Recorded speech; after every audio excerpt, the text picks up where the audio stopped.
ಆತ್ಮೀಯ ಸ್ಪರ್ಧಾರ್ಥಿಗಳೇ ಹಾಗೂ ವಿದ್ಯಾರ್ಥಿಗಳೇ, ಮತ್ತೆ ಎಂದಿನಂತೆ ಕನ್ನಡ ತರಗತಿಯನ್ನು ಪ್ರಾರಂಭ ಮಾಡ್ತಾ ಇದ್ದೇನೆ.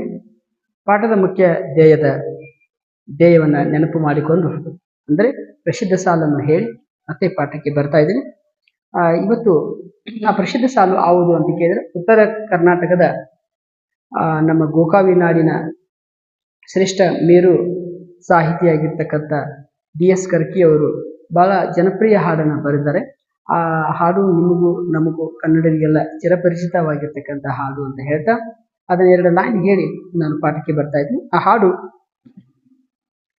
ಹಚ್ಚೇವು ಕನ್ನಡದ ದೀಪ, ಹಚ್ಚೇವು ಕನ್ನಡದ ದೀಪ, ಹಚ್ಚೇವು ಕನ್ನಡದ ದೀಪ, ಹಚ್ಚೇವು ಕನ್ನಡದ ದೀಪ, ಕರುನಾಡ ದೀಪ, ಸಿರಿನುಡಿಯ ದೀಪ, ಒಲವೆತ್ತಿ ತೋರುವ ದೀಪ, ಕರುನಾಡ ದೀಪ, ಸಿರಿನುಡಿಯ ದೀಪ, ಒಲವೆತ್ತಿ ತೋರುವ ದೀಪ, ಹಚ್ಚೇವು ಕನ್ನಡದ ದೀಪ, ಹಚ್ಚೇವು ಕನ್ನಡದ ದೀಪ, ಹಚ್ಚೇವು ಕನ್ನಡದ ದೀಪ, ಹಚ್ಚೇವು ಕನ್ನಡದ ದೀಪ.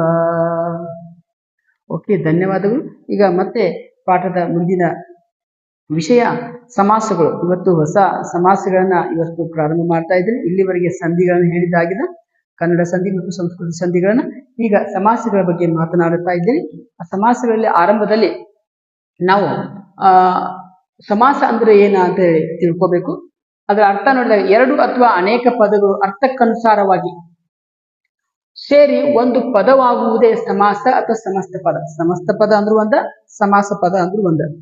ಅಂದ್ರೆ 2 ಅಥವಾ ಅನೇಕ ಪದಗಳು ಅರ್ಥಕ್ಕನುಗುಣವಾಗಿ ಸೇರಿ ಆ ಪದಗಳು ಸೇರಿಕೆಯಿಂದ ಒಂದು ಪದವಾಗುವುದೇ. 2 ಪದ ಅಥವಾ 3 ಪದ ಹಿಂಗೆ ಸೇರಿ ಒಂದು ಪದ ಆಗಿ ಅರ್ಥ ಕೆಡದಿದ್ದ ಪಕ್ಷದಲ್ಲಿ ಅದು ನಮಗೆ ಅರ್ಥ ಕೊಡುವಂತಹ ಒಂದು ಪದ ಆಗಿರ್ತದೆ. ಅದಕ್ಕೆ ನಾವು ಸಮಾಸ ಪದ, ಸಮಸ್ತ ಪದ ಅಂತೇಳಿ ಕರಿತೀವಿ ಅಂತೇಳಿ ನೋಡ್ತೀವಿ. ವಿಗ್ರಹ ವಾಕ್ಯ ಅಂತೂ ಒಂದು ವಿಷಯ ಬರ್ತದೆ. ಅಂದ್ರೆ ಪದವನ್ನು ನಾವು ಒಡೆದ ಅದನ್ನು ಬಿಡಿಸಿ ಬರೆಯುವಂತ ಒಂದು ರೀತಿ, ಒಡೆದನಕ್ಕಿಂತಲೂ ಬಿಡಿಸಿ ಬರೆಯುವಂತ ಒಂದು ರೀತಿಯನ್ನು ನಾವು ವಿಗ್ರಹ ವಾಕ್ಯ ಅಂತ ಕರಿತೀವಿ.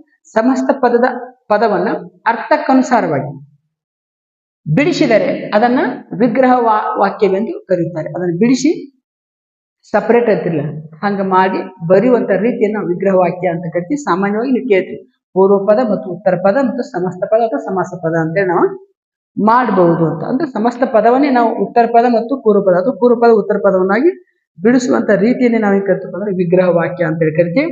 ಸಾಮಾನ್ಯವಾಗಿ ಕನ್ನಡದಲ್ಲಿರ್ತಕ್ಕಂಥ ಸಮಾಸಗಳ ಸಂಖ್ಯೆ ಎಷ್ಟು ಅಂತ ನೋಡಿದಾಗ ಅವು ಸಾಮಾನ್ಯವಾಗಿ 8 ಇಲ್ಲಿ ಬಹಳ ಮುಖ್ಯವಾಗಿರ್ತಕ್ಕಂಥ ಸಮಾಸಗಳನ್ನು ನೋಡ್ತೀವಿ. ಇನ್ನೊಂದು ಅರಿ ಸಮಾಸ ಬರಿಬೇಕಾಗಿತ್ತು, ಅದು ಸಮಾಸ ಅಂತ ಇರಂಗಿಲ್ಲ. ಸೊ ಹಾಗಾಗಿ ಇದನ್ನ ಮುಖ್ಯವಾಗಿ 8 ಸಮಾಸಗಳನ್ನ ನಾವು ಅಭ್ಯಾಸ ಮಾಡ್ತೀವಿ. ಅವು ಯಾವ ಅಂತ ಕೇಳಿದ್ರೆ, ಮೊದಲನೇದು ತತ್ಪುರುಷ, ಕರ್ಮಧಾರೆಯ, ಅಂಸಿ, ಗಮಕ, ದ್ವಿಗು, ಕ್ರಿಯಾ, ಬಹುರ್ವಿಹಿ ಮತ್ತು ದ್ವಂದ್ವ.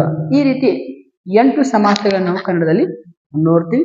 ಇವತ್ತು ನಾವು ತತ್ಪುರುಷ ಸಮಾಸದ ಒಂದು ಪರಿಚಯವನ್ನ ಮಾಡ್ಕೊಳ್ಳೋಣ ಅಂತ ಹೇಳ್ತಾ, ತತ್ಪುರುಷ ಸಮಾಸ ಅಂದ್ರೆ ಏನು ಅಂತೇಳಿ ಅರ್ಥ ನೋಡಿದಾಗ 2 ನಾಮಪದಗಳು ಗೊತ್ತಾಗ್ತದೆ ನಿಮ್ಗೆ. ನಾಮಪದಗಳು ಅಂತಂದ್ರೆ ನಾಮಪದಗಳಂದ್ರೆ ನಾನು ಹಿಂದೆ ಪಾಠಗಳಲ್ಲಿ ಹೇಳಿದ್ದೀನಿ, ಲೆಸನ್ಗಳಲ್ಲಿ. ನಾಮಪದಗಳಂತಂದ್ರೆ ವಿಭಕ್ತಿ ಪ್ರತ್ಯಯಗಳನ್ನು ಬಳಸಿಕೊಂಡು ನಾಮ ಪ್ರಕೃತಿಗಳು ಕೂಡಿ, ವಿಭಕ್ತಿ ಪ್ರತ್ಯಯಗಳನ್ನು ಬಳಸಿಕೊಂಡು ನಾಮ ಪ್ರಕೃತಿ ಮತ್ತು ವಿಭಕ್ತಿ ಪ್ರತ್ಯಯ ಸೇರಿ ಆಗುವಂತ ಪದಗಳನ್ನ ನಾಮಪದಗಳು ಅಂತ ಹೇಳ್ತೀವಿ. ಆ ನಾಮಪದಗಳು ಸೇರಿ ಸಮಾಸವಾಗುವಾಗ ಉತ್ತರ ಪದದ ಅರ್ಥ ಪ್ರಧಾನವಾಗಿರುವುದೇ ತತ್ಪುರುಷ ಸಮಾಸ. ಚೆನ್ನಾಗಿ ಕೊಟ್ಟರು.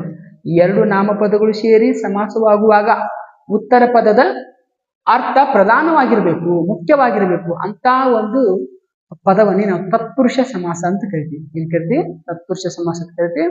ಸಾಮಾನ್ಯವಾಗಿ ಇಲ್ಲಿ ವಿಭಕ್ತಿ ಪ್ರತ್ಯಯಗಳು ಹೆಚ್ಚು ಬರುವಂತ ಒಂದು ಪರಿಪಾಠ ಕಂಡು ಬರ್ತದೆ. ಸೊ ಹಾಗಾಗಿ ನಾವು ನೋಡ್ತೀವಿ ಬೆಟ್ಟದ ಪ್ಲಸ್ ತಾವರೆ, ಬೆಟ್ಟದಾವರೆ. ಯಾವ್ದು ರೀ ಸಂಧಿ ಅಂತ ಕೇಳಿದ್ರೆ ಷಷ್ಠಿ ಬರ್ತದೆ. ಷಷ್ಠಿ ಅನ್ನುವಂತ ಒಂದು ವಿಭಕ್ತಿ ಪ್ರತ್ಯಯ ಬಳಸಿಕೊಂಡು ಇದೇನಾಯ್ತಪ್ಪ ಅಂತಂದ್ರೆ ತತ್ಪುರುಷ ಸಮಾಸವಾಗಿ ಬದಲಾಗಿದೆ. ಬೆಟ್ಟದ ಪ್ರಸ್ತಾವರೆ ಬೆಟ್ಟದಾವರೆಯಾಗಿ ಬದಲಾಗಿದೆ. ಅದೇ ರೀತಿ ಜ್ಞಾನದಿಂದ ಪ್ಲಸ್ ವೃದ್ಧ, ಜ್ಞಾನ ವೃದ್ಧ, ಜ್ಞಾನದಿಂದ ಪ್ಲಸ್ ವೃದ್ಧ, ಜ್ಞಾನ ವೃದ್ಧ ಅಂತಂದ್ರೆ ದಿಂದ ಅನ್ನುವಂಥ ಪ್ರತ್ಯಯ ಯಾಕಂದ್ರೆ ತೃತೀಯ ಇಂದ, ತೃತೀಯ ಇಂದ ಅನ್ನುವಂಥ ಒಂದು ವಿಭಕ್ತಿ ಪ್ರತ್ಯಯವನ್ನು ಬಳಸಿಕೊಂಡು ಇದು ತತ್ಪುರುಷ ಸಮಾಸವಾಗಿ ಬಂದದ. ಮತ್ತೆ ಇನ್ನೊಂದು ಗೊತ್ತಿರಬೇಕು, ವೃದ್ಧ ಅನ್ನೋದು ಏನಂತಂದ್ರೆ ಜ್ಞಾನದಿಂದ ವೃದ್ಧ ಅಂದ್ರೆ ವೃದ್ಧ ಅನ್ನೋ ಪದನೇ ಇಲ್ಲಿ ಏನಪ್ಪಾ ಅಂದ್ರೆ ಅದಕ್ಕೆ ಉತ್ತರ ಪದದ ಅರ್ಥ ಪ್ರಧಾನವಾಗಿರ್ಬೇಕು. ಜ್ಞಾನ ವೃದ್ಧ, ವೃದ್ಧ ಎಂತವಪ್ಪ ಅಂದ್ರೆ ಜ್ಞಾನದಿಂದ ವೃದ್ಧ ಅಂತ, ಜ್ಞಾನದಿಂದ ವೃದ್ಧನೋ ವಯಸ್ಸಿನಿಂದ ವೃದ್ಧನೋ ಹೆಂಗ ಅಂತ. ಹಾಗಾಗಿ ವೃದ್ಧ ಅನ್ನುವಂಥ ಉತ್ತರ ಪದ ಏನಪ್ಪಾ ಅಂದ್ರೆ ಪ್ರಧಾನವಾಗೈತಿ ಅನ್ನುವಂಥ ಅರ್ಥೈಸುವಿಕೆ ನಾವು ಮಾಡ್ಕೋಬೇಕು ಅಂತ. ಅದೇ ರೀತಿ ಹೆರಳಿಗೆ ಪ್ಲಸ್ ಎಣ್ಣೆ, ಹೆರಳೆಣ್ಣೆ, ಎಣ್ಣೆಗಳು ಬಹಳ ಅದಾವ.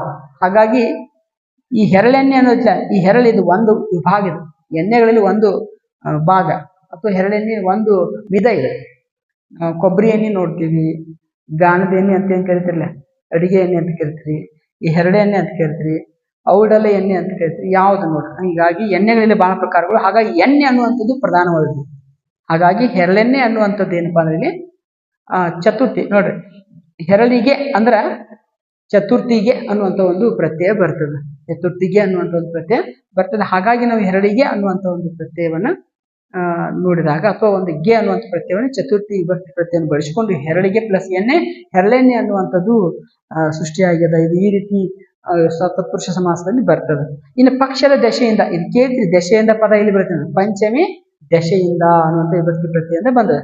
ಅದ ಪಕ್ಷದ ದಶೆಯಿಂದ ಪ್ಲಸ್ ಅಂತರ, ಪಕ್ಷಾಂತರ, ಪಕ್ಷದ ದಶೆಯಿಂದ ಪ್ಲಸ್ ಅಂತರ ಪಕ್ಷಾಂತರ ಅನ್ನುವಂಥ ಒಂದು ನಾವು ವಿಧವನ್ನ ಅಥವಾ ಒಂದು ಮಾದರಿಯನ್ನು ನೋಡಿದಾಗ ಈ ರೀತಿ ಪಂಚಮಿ ವಿಭಕ್ತಿ ಪ್ರತ್ಯಯನ್ನು ಬಳಸಿಕೊಂಡು ನಾವೇನ್ ಮಾಡ್ಬೇಕು, ತತ್ಪುರುಷ ಸಮಾಸವನ್ನು ಮಾಡಬಹುದು ಅಂತೇಳಿ ನಾವು ಮನವರಿಕೆ ಮಾಡ್ಕೋಬಹುದು. ಇನ್ನು ರಾಜನ ಪ್ಲಸ್ ಕುವರಿ, ರಾಜ ಕುವರಿ ನಿಮಗೆಲ್ಲ ಗೊತ್ತಾಗುತ್ತೆ. ಆರಂಭದಾಗ ಹೇಳಿದ್ರೆ ಬೆಟ್ಟದ ರಾಜನ, ನ ಅಂದ್ರೆ ನ ಅಂದ್ರೆ ನ ಐತಿ. ಹಾಗಾಗಿ ಷಷ್ಠಿ ವಿಭಕ್ತಿ ಪ್ರತ್ಯಯ, ಯಾವ ಪ್ರತ್ಯಯದ ಷಷ್ಠಿ ವಿಭಕ್ತಿ ಪ್ರತ್ಯಯ ಅಂತ ನೋಡಿ ಈ ರೀತಿ ಸೂತ್ರ ಒಂದು ಮಾಡಿದ. ಪೂರ್ವ ಪದದಲ್ಲಿ ಏನ್ ರೀತಿ ಕಾರಕ ಅಥವಾ ವಿಭಕ್ತಿ ಪ್ರತ್ಯಯ ಇರ್ತೈತಿ, ಕಾರಕ ಅಥವಾ ವಿಭಕ್ತಿ ಪ್ರತ್ಯಯ ಇರ್ತಿ. ಉತ್ತರ ಪದದಲ್ಲಿ ಅರ್ಥ ಪ್ರಧಾನವಾಗಿರುತ್ತೆ. ಉತ್ತರ ಪದದಲ್ಲಿ ಏನಿರುತ್ತಪ್ಪ ಅಂದ್ರೆ ಅರ್ಥ ಪ್ರಧಾನವಾಗಿತ್ತಂದ್ರೆ ಅಂತ ಒಂದು ಸಮಾಸ ಪದವನ್ನ ನಾವು ತತ್ಪುರುಷ ಸಮಾಸ, ತತ್ಪುರುಷ ಸಮಾಸ ಅಂತ ಕರಿತೀವಿ. ಬಹಳ ಮುಖ್ಯವಾಗಿರ್ತಕ್ಕಂಥ ಅಂಶ ಏನಪ್ಪಾ ಅಂತ ಕೇಳಿದ್ರೆ ಇಲ್ಲಿ ಯಾವ ವಿಭಕ್ತಿ ಪ್ರತ್ಯಯಗಳ ಅಂತ ಗುರುತಿಸಬೇಕು. ಅದು ಪೂರ್ವ ಪದದ ಕೊನೆಯಲ್ಲಿ ಗೊತ್ತಾಗ್ತದೆ, ನಮಗೆ ಸ್ಪಷ್ಟವಾಗಿ ಕಾಣಿಸ್ತದೆ, ಗುರುತಾಗ್ತದೆ. ನಂತರ ಉತ್ತರ ಪದ ಏನಾಗಿರುತ್ತೆ ಅಂದ್ರೆ ಸಾಮಾನ್ಯವಾಗಿ ಪ್ರಧಾನವಾಗಿರ್ತತಿ, ಮುಖ್ಯವಾಗಿರ್ತತಿ, ಪ್ರಮುಖವಾಗಿರ್ತತಿ. ಸೊ ಇದನ್ನ ಗಮನಿಸಿ ನಾವೇನ್ ಮಾಡ್ಬೇಕಪ್ಪ ಅಂತಂದ್ರೆ ಯಾವ ತೃತೀಯ ವಿಭಕ್ತಿ ತತ್ಪುರುಷ ಸಮಾಸ, ಚತುರ್ಥಿ ವಿಭಕ್ತಿ ತತ್ಪುರುಷ ಸಮಾಸ, ಪಂಚಮಿ ತತ್ಪುರುಷ ಸಮಾಸ, ಷಷ್ಠಿ ತತ್ಪುರುಷ ಸಮಾಸ ಯಾವುದು ಅಂತ ನಾವು ಗುರುತಿಸಬಹುದು ಅಂತ. ಸೊ ಈ ರೀತಿ ಏನಪ್ಪಾ ಅಂದ್ರೆ ಸೂತ್ರವನ್ನು ಕೊಟ್ಟಿವಿ, ಇವನ್ ಮತ್ತೆ ಅಲ್ಲಿ ವ್ಯಾಖ್ಯೆ ಕೊಟ್ಟಿವಿ, ವ್ಯಾಖ್ಯೆಗೆ ಉದಾಹರಣೆ ಸಹಿತ ಕೊಟ್ಟಿವಿ. ಬಹಳ ಸ್ಪಷ್ಟವಾಗಿ ಅರ್ಥ ಮಾಡ್ಕೊಳ್ಬಹುದು. ನೀವು ಲಕ್ಷ್ಯ ಕೊಟ್ಟು ಇದನ್ನ ಆಲಿಸಿದ್ರೆ ನಮ್ಮ ಈ ವಿಡಿಯೋವನ್ನ ಆರಂಭದಿಂದ ಹಿಡಿದು ಎಲ್ಲಿ ಸ್ಕಿಪ್ ಮಾಡದೆ ಅದನ್ನ ಪಾಸ್ ಮಾಡಿ ನೋಡ್ಕೋಬಹುದು. ಬಟ್ ಅದನ್ನ ಸ್ಕಿಪ್ ಮಾಡಿ ಮುಂದುವರಿಸಿ ನೋಡಿದ್ರೆ ಅದೇನು ಅಷ್ಟು ಚೆನ್ನಾಗಿ ನಿಮ್ಗೆ ಅರ್ಥ ಆಗದೇ ಇರಬಹುದು. ಹಾಗಾಗಿ ಪೂರ್ಣ ಪ್ರಮಾಣದಲ್ಲಿ ಅದನ್ನ ಒಂದು 10 ನಿಮಿಷ ನಾವು ಲಂದಿ ಕ್ಲಾಸ್ಗಳನ್ನು ಕೊಡುದಿಲ್ಲ. ಯಾಕಂತಂದ್ರೆ ಬೋರ್ ಆಗ್ತದೆ. ಇತ್ತೀಚೆಗೆ ಎಲ್ಲರೂ ಅಟೆನ್ಷನ್ ಪ್ಯಾನ್ ಈಗ ಬಹಳಷ್ಟು ಕಡಿಮೆ ಇರೋದ್ರಿಂದ ಕಡಿಮೆ ಅವಧಿಯಲ್ಲಿ ಹೆಚ್ಚು ಕಲಿಬೇಕು ಅನ್ನುವಂತ ಒಂದು ಮನಸ್ಥಿತಿ ಎಲ್ಲರಿಗೆ ಅದ ಬಂದದ, ಇತ್ತೀಚೆಗೆ ಬಂದದ. ಹೆಚ್ಚು ನಮ್ಮ ಏಕಾಗ್ರತೆ ಮತ್ತೆ ಇವತ್ತು ಕುಸಿತಾ ಇದೆ. ಹಾಗಾಗಿ ನಾವು ಕಡಿಮೆ ಅವಧಿಯೊಳಗೆ ಹೆಚ್ಚು ಕಲಿಬೇಕು ಅನ್ನುವಂತ ಒಂದು ಇಂಥ ಪ್ರಯತ್ನಗಳನ್ನು ಮಾಡ್ತಾ ಇದ್ದೀವಿ. ಹಾಗಾಗಿ ಎಲ್ಲ ವಿದ್ಯಾರ್ಥಿನಿಯರು 6ರಿಂದ 10ನೇ ತರಗತಿ ಯಾವುದೇ ವಿದ್ಯಾರ್ಥಿನಿ ವೀಕ್ಷಣೆ ಮಾಡ್ಬೋದು. ಯಾಕಂದ್ರೆ ಎಲ್ಲಾ ಟೆಕ್ಸ್ಟ್ ಬುಕ್ಗಳಲ್ಲಿ ಈ ತತ್ಪುರುಷ ಸಮಾಸದ ಬಗ್ಗೆ ಹೇಳಿದ್ದಾರೆ. ಆ ಎಲ್ಲಾ ಸಿಲೆಬಸ್ ಈ ಒಂದು ಸಮಾಸ ವಿಷಯ ಇದೆ. ಹಾಗಾಗಿ ಅವರು ವೀಕ್ಷಿಸಬಹುದು. ಕಾಂಪಿಟೇಟಿವ್ ಓದುವಂತ ಯಾವುದೇ ವ್ಯಕ್ತಿ ನಮ್ಮ ಸರಳ ಭಾಷೆಯಲ್ಲಿ ಇದನ್ನ ಅರ್ಥ ಮಾಡ್ಕೊಳ್ಬಹುದು ಅಂತಕ್ಕಂಥ ಮಾತನ್ನು ಹೇಳ್ತಾ ಇಂದಿಗೆ ಇವತ್ತು ಆಗ್ತಕ್ಕಂಥ ಈ ಒಂದು ಕ್ಲಾಸ್ ತರಗತಿಯನ್ನ ಇವತ್ತು ಮುಗಿಸ್ತಾ ಇದ್ದೀನಿ. ಮತ್ತೆ ನಾಳೆ ಈ ಸಮಾಸದ ಮುಂದಿನ ವಿಧವನ್ನು ನಾನು ತೆಗೆದುಕೊಂಡು ಬರ್ತಾ ಇದ್ದೇನೆ. ಹಾಗಾಗಿ ಎಲ್ಲರೂ ವೀಕ್ಷಣೆ ಮಾಡ್ರಿ, ನನಗೆ ಪ್ರೋತ್ಸಾಹ ಮಾಡ್ರಿ ಅಂತ ಹೇಳ್ತಾ ಇವತ್ತಿನ ತರಗತಿಯನ್ನು ಮುಗಿಸ್ತಾ ಇದ್ದೀನಿ. ನಮಸ್ಕಾರ, ಶುಭ ಸಂಜೆ.